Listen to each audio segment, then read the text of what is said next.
اعوذ باللہ من الشیطان الرجیم۔ قرآن پاک صرف اردو زبان میں۔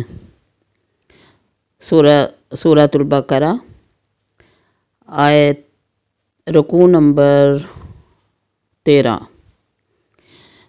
اللہ کے نام سے شروع کرتی ہوں جو بہت مہربان اور نہایت رحم کرنے والا ہے۔ اے ایمان والو، مت کہو ہم سے رعایت کیجیے، بلکہ کہو ہماری طرف دیکھ اور سنو۔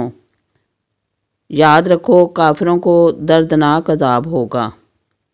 اہل کتاب میں سے کافر نہیں چاہتے اور نہ مشرک ہی کہ تم پر تمہارے رب کی طرف سے کوئی بھلائی نازل ہو، مگر اللہ اپنی رحمت کے لیے جسے چاہتا ہے خاص کر لیتا ہے، اور اللہ بڑے فضل والا ہے۔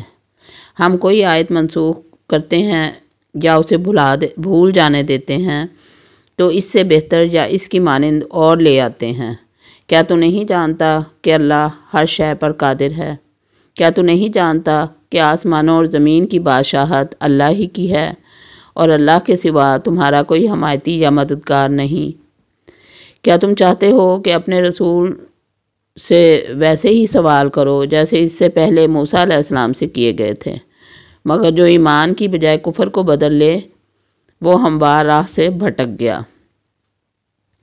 اہل کتاب میں سے بہتیرے چاہتے ہیں کہ کاش وہ اپنے حسد کی وجہ سے تمہیں تمہارے ایمان لانے کے بعد اس کے باوجود کہ ان پر حق واضح ہو چکا ہے کفر میں لوٹا دیں، مگر تم معاف کرو اور درگزر کرو حتیٰ کہ اللہ اپنا حکم جاری کرے۔